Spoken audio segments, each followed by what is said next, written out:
প্রথমে rose day, এরপরে propose day, এরপরে chocolate day, teddy day, promise day, hug day, kiss day, Valentine's day, সর্বশেষ pregnant day. ঠিক কি না? ওই ভ্যালেন্টাইন্স পর্যন্তই আমরা জানি, কিন্তু পরের পর্বটা কি?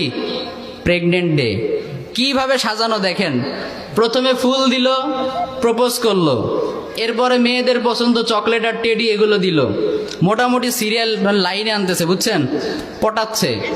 এরপরে প্রমিস ডেতে গিয়ে প্রমিস করবে, জান আমি পৃথিবী ছেড়ে দেব কিন্তু তোমাকে ছাড়বো না, এরকম বলে না? তোমার জন্য জীবন বাজি রেখে দিব, এই করব সেই করব, আকাশের চাঁদ নিয়ে আসবো, প্রমিস করলো। এবার প্রমিস করার পরে মেয়ে খুশি, এসে হাগ করলো, মানে জড়িয়ে ধরলো, এরপরে কিস করলো।